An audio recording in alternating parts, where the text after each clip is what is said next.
My girlfriend announced her pregnancy, saying it was a miracle. I told her we'd do a paternity test. No one expected what happened next. Before we go on, hit subscribe and drop a comment telling us which city you're tuning in from. We were at brunch with her best friend, Carolina, and Carolina's husband, Rodrigo. It was Sunday morning, unlimited mimosas, a fancy place in the historic downtown with white tablecloths and fresh flowers. Renata, my girlfriend of 18 months, was radiant, literally radiant. She had been sick all week. I thought it was food poisoning. She had already disappeared to the bathroom twice. She came back the third time with tears in her eyes, sat down and took my hand. "I have incredible news," she said with a trembling voice. Carolina leaned forward. Rodrigo dropped his fork. "I'm pregnant," Renata said. 8 weeks. I took 3 tests this morning, all positive. Can you believe it? Carolina screamed. She literally screamed in the restaurant. She jumped up to hug her. Rodrigo was shaking my hand. "Congratulations, brother." The other diners turned to look at us smiling. It's a miracle. If you enjoy these stories, please like and subscribe. Renata said it, looking at me with wide eyes. After everything, after what the doctor said, the truth is it's a miracle. I'm 51 years old. Renata is 42. We had the conversation about children from the beginning. She told me she couldn't have children. Endometriosis. Years of trying with her ex-husband, Patricio. Nothing worked. The doctor said her chances were less than 5%. She cried when she told me. She said she'd understand if that was an impediment to our relationship. I told her it wasn't. My 2 children from my first marriage were already adults. Santiago was 27 and Andrea was 25. I was fine without more children.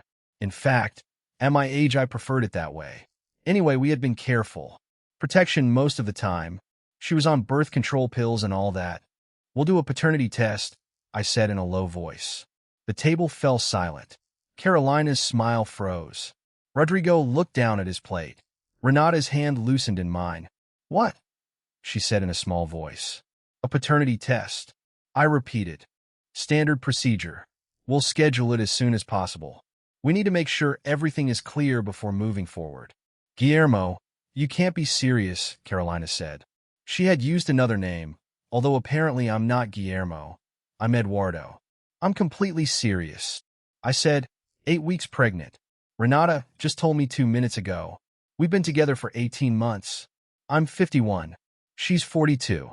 The doctor said there was a 5% chance. "Yes, I want a paternity test."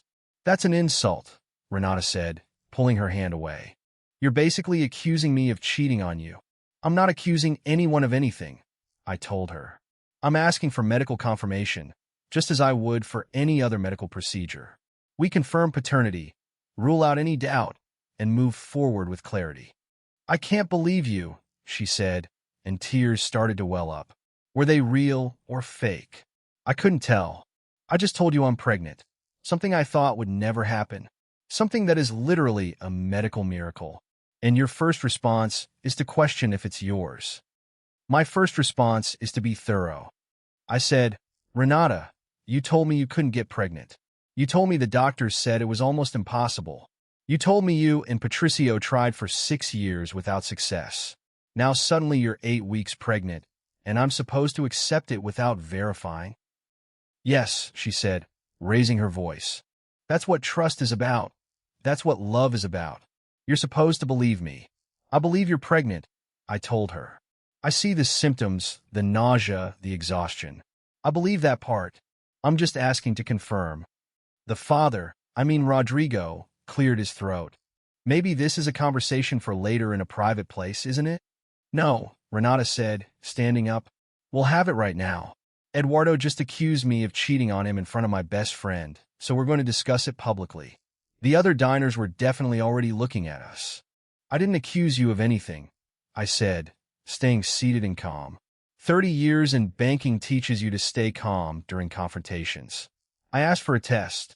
That's not an accusation. It's a reasonable request given the circumstances. "What circumstances?" she demanded to know. "That I have endometriosis? That the doctor said it was unlikely? That makes me a cheater. It makes you someone who got pregnant despite having high medical odds against it. I replied.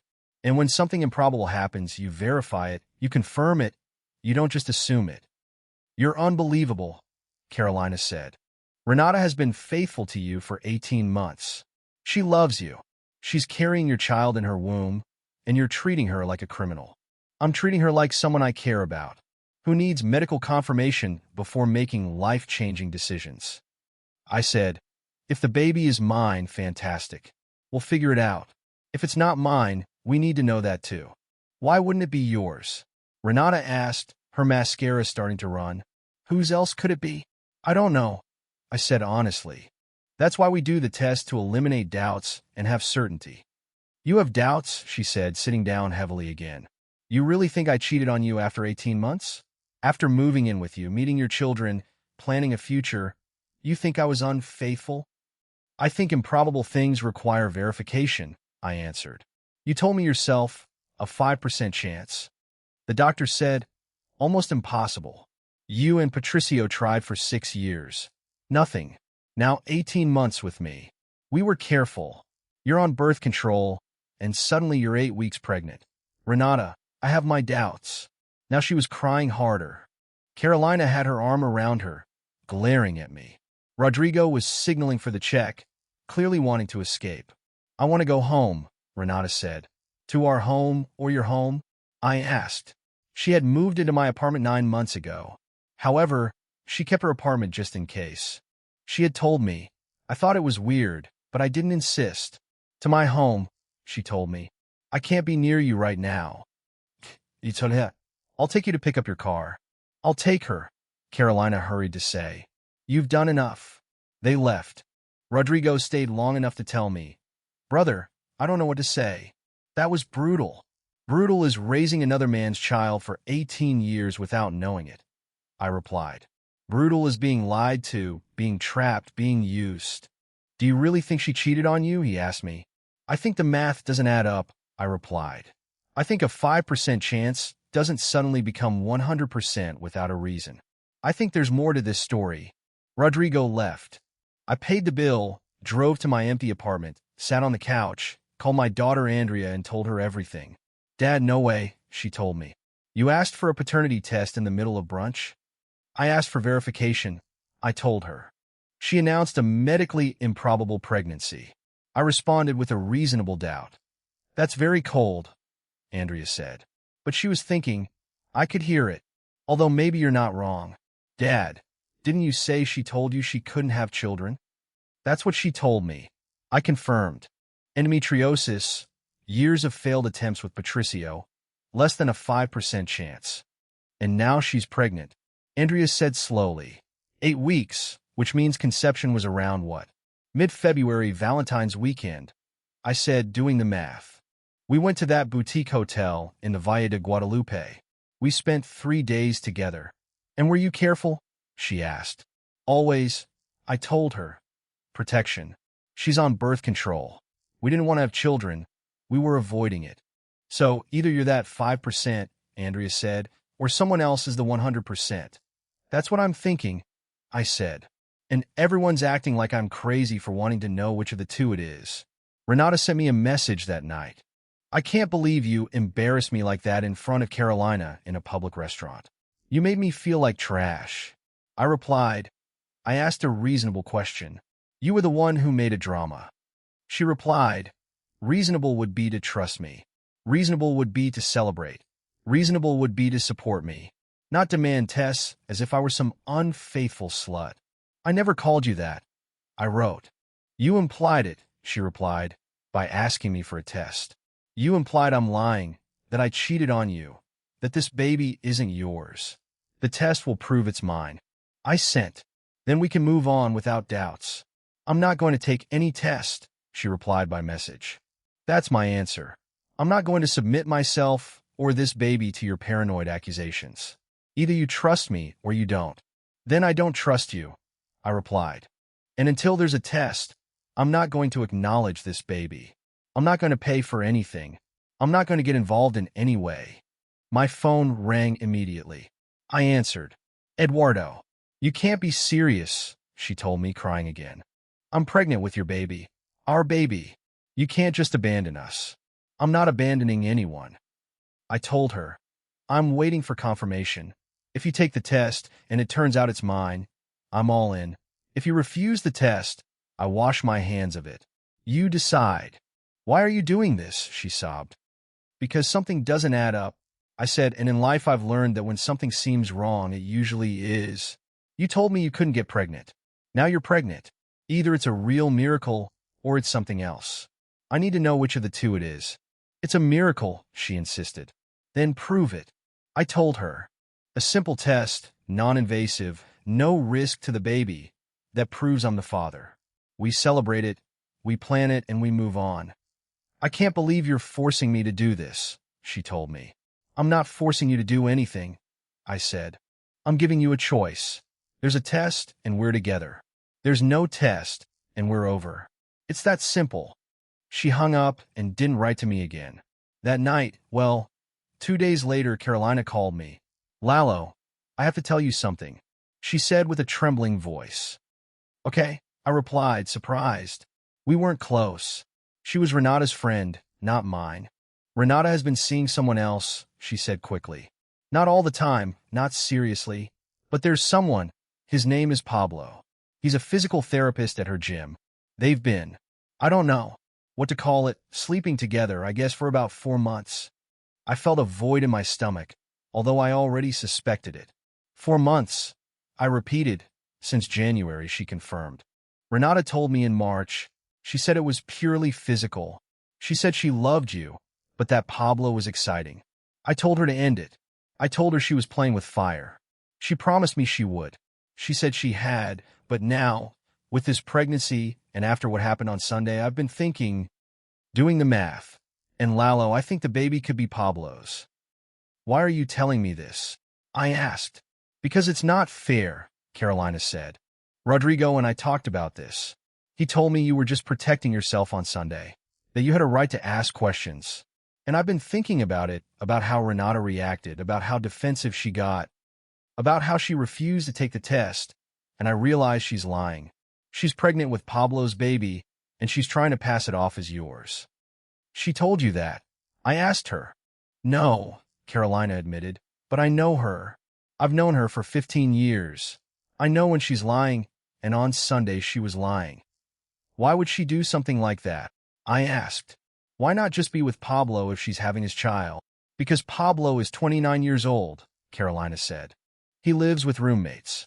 He's a physical therapist who earns 6,800 pesos a year. He has no financial stability. He's not marriage material.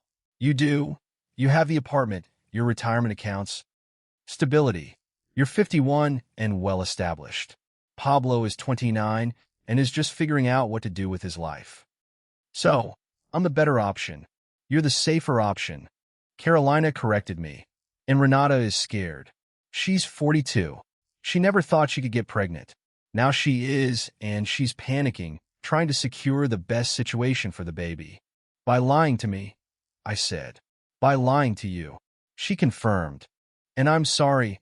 I should have told you months ago when she first told me about Pablo, but she's my best friend.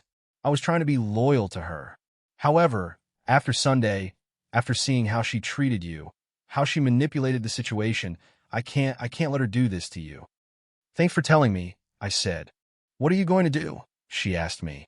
I'm going to insist on the test, I replied. And if she refuses, I'll assume it's not mine and move on with my life.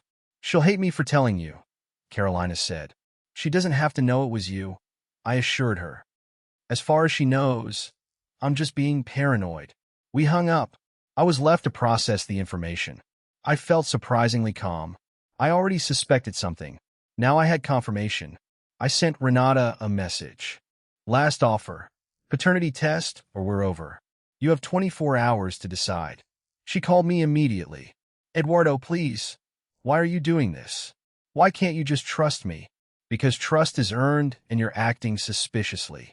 I said, you refuse to take a simple test. You get overly defensive. You make this about my moral character instead of the facts. Guilty people act like that, Renata. Innocent people take the test and prove it. I'm not guilty of anything, she said. But her voice trembled. Then, take the test, I said. Prove me wrong. Prove you're innocent. Prove the baby is mine. One test, and all the doubts will disappear. She was silent for a long time.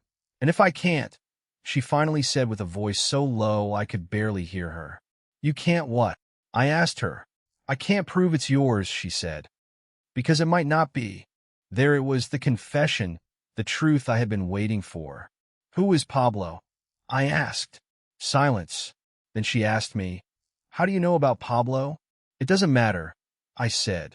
What matters is that you've been cheating on me for 4 months. You got pregnant and tried to pass it off as mine.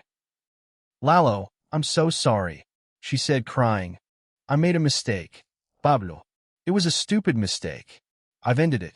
I swear I've ended it, but then I found out I was pregnant and I did the math. And it could be his. It could be yours. I honestly don't know. When did you end it with Pablo? I asked. 3 weeks ago, she replied.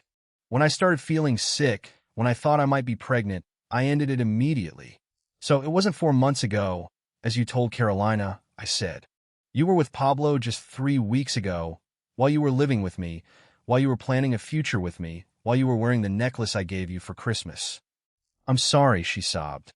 I'm so sorry. I don't know what I was thinking. Pablo was exciting. He made me feel young. But I love you, Eduardo. I love our life. I want this baby to be yours. But it might not be, I said. But it might not be, Eduardo admitted. Please, can we fix this? Can we do the test? And if it's Pablo's, can we, I don't know, can we try to get through it together somehow? No, I said simply. Why not? She asked. Because you lied to me for 4 months, I replied. You cheated on me, you got pregnant. You tried to trap me into raising another man's child. You refused a paternity test. You made me look like a crazy person for asking reasonable questions, and you only confessed when you were caught. You're not someone I can build a life with. Lalo, please, she begged. I made mistakes, but I love you. Doesn't that count for anything? It doesn't count for anything when it's loaded with lies. I said, love without honesty is just manipulation, and I'm tired of being manipulated. What am I going to do? She asked with a broken voice. Tell Pablo, I replied. You take a paternity test. You find out who the father is. If it's him, he deserves to know. If it's me, we'll discuss custody and child support through lawyers. But either way, you and I are over. Get your things out this week. Eduardo, she said. I'm sorry, Renata. I said, I'm very sorry you're in this situation. I'm very sorry the baby is going to grow up in a complicated situation, but I don't regret protecting myself. I don't regret asking questions. I don't regret refusing to be your backup plan.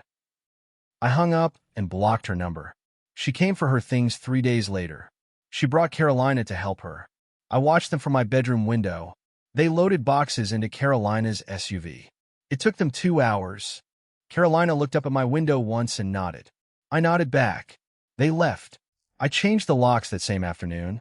I called my lawyer and explained the situation. If the baby turns out to be yours, he told me, you'll face paying child support and custody agreements. But if she was unfaithful, if there's another possible father, that complicates things legally in your favor. I don't want any contact unless paternity is confirmed, I told him. We can do that, he confirmed. I'll draft a letter and send it certified mail, stating that you're willing to assume responsibility if it's proven you're the father, but demanding a court-ordered paternity test before any financial or emotional involvement. The test was done 6 weeks later, by court order. I met them at the clinic. Renata's pregnancy was already showing. A small 14-week belly. Pablo was with her.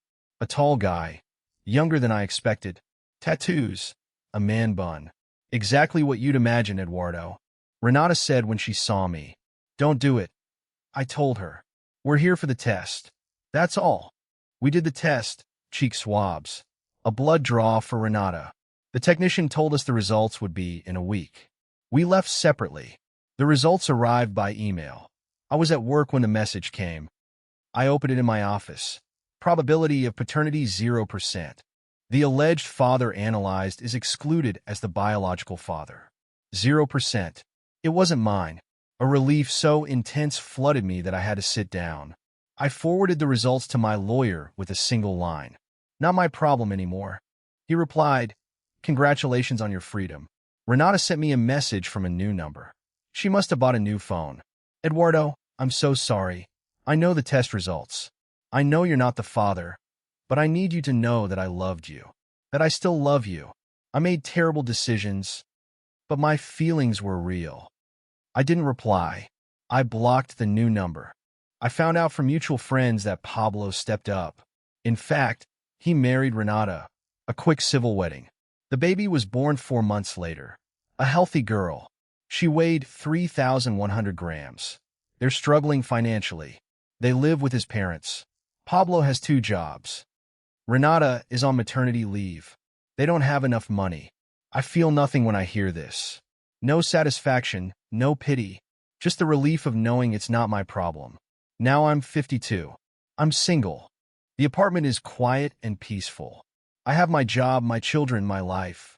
I briefly dated someone, a woman named Irene, an architect, smart, funny.